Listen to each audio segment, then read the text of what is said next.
Hey, what's up, y'all? It's G. I'm Gari. I answer to both on the internet. You can find me at Don't Undersalt, either here on YouTube or on Instagram. I'm in the Virginia suburbs celebrating my buddy's 35th birthday. So it was actually like a week and a half ago. We made this guy steak tacos for lunch. We took him out to dinner on his actual birthday. Then we went out to lunch with his family, had a day drinking situation, went to Dave and Buster's. Then the guy says, "Girls, throw me a birthday party." So the girl in question, one myself, the second, my girl Lynn. She's the wife of the buddy in question. We got this party to throw, and here's the kicker. I was told I'm not allowed to cook anything. The audacity. But of course, I can't let people come into our home, technically theirs. I just hang out in the guest bedroom without making a couple snacks. So I'm making a crudité, a charcuterie plate, and of course, some dips. Gorilla sauce is definitely on the menu. If you guys haven't checked that recipe video out, you should. It's on my YouTube. Anyways, today I'm going to show you how to make an American fan favorite caramelized onion dip, sweet onion dip, whatever you want to call it. Mine is dope,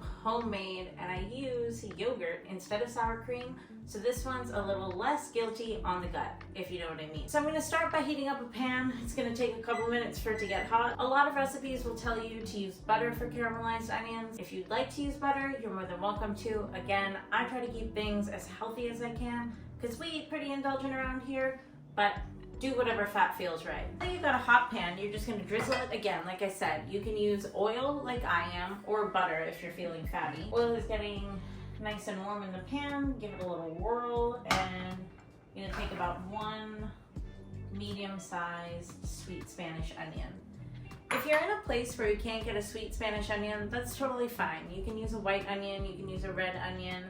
I happen to be in America where the land of onions is wild and they have every kind available, so I picked the sweet onion. So the thing about caramelized onions is they do take quite a bit of time. They are early road love. There are different stages where you can pull them off. My key trick here is to use a wide pan. What you really want to do is give all of the onions enough surface area to get the water that naturally comes out of them, giving that space to evaporate into the onions, get nice and caramelized, they get that brown color without getting too watery, mushy, or even worse, burnt. So I'm just gonna let those hang out in the pan for a while, let them do their thing, constantly turning back and forth to mix them up. I was busy chatting and I let these onions get a little browner than they were supposed to. But that's the beauty of caramelized onions. You can constantly keep saving them and remixing them. So I always keep a cup of water or a cup of chicken broth, vegetable broth on the side as a liquid agent that'll help these guys get to their golden goodness. So as you can see, I've got a little bit of some burnt brown bits. I'm going to throw just a little bit of water in there, starting to sizzle, a little more water. At this point, since they've really started to cook down, there's some caramelization happening in there, it's time to add my favorite, the salt. Not too much, because it's going to continue to cook down in its own juices, and that salt flavor is only going to continue to build up. Alright y'all, these onions are pretty much caramelized. As you saw, I kept adding a little bit of water. A few of the pieces are a little more white than I'd want them to be, but I am actually going to hit them with one extra ingredient today. As you saw, you didn't really need anything but water and salt and oil, fat, butter, whatever you want to use to caramelize these onions. A lot of recipes will tell you you need sugar or honey or something else. If I'm making caramelized onions for a weeknight dinner dish, for something casual at home, I'll do it just like this.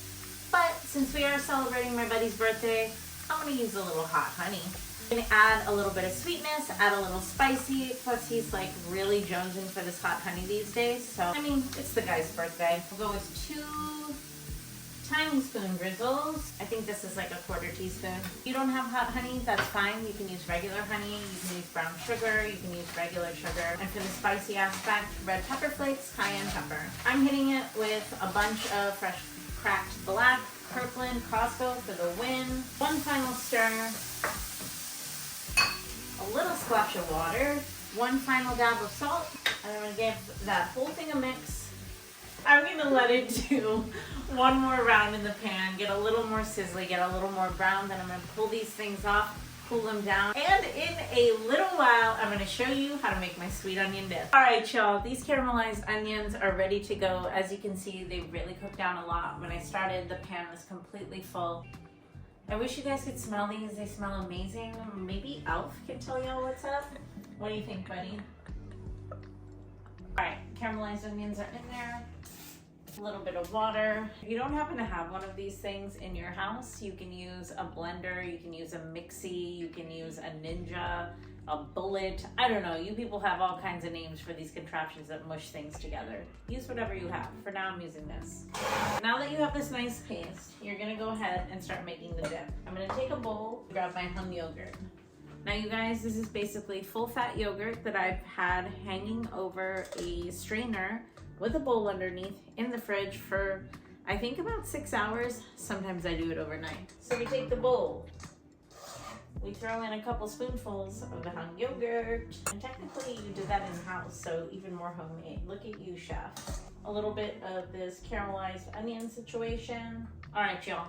Now I got the hung yogurt and that sweet onion mix. I'm gonna give that a whirl. Let me show you what I got going on. Sorry I don't have my overhead camera going today. All right, so as you can see, it's nice and thick. It looks super creamy. I do want to thin it out just a little bit, so I'm gonna show you that secret ingredient I was telling you about. As you know, I hung my yogurt. So that's the strainer where the yogurt was previously. And below is all the liquid from the yogurt. I'm gonna use that to thin out my dip just a little bit. All right, y'all, I've got a perfectly delicious looking sweet onion dip ready to serve for this party tomorrow that I wasn't allowed to cook for. Before I sign off, let's give it a taste. And it happens again. Really sweet, super smoky. Onions are so nicely caramelized. The sauce is creamy, and as you saw, it was super simple. My original recipe for this healthy take on American classic favorite is in the comments. Give it a taste, give it a try, and don't forget to tell me how it turns out. And as always, don't undersell.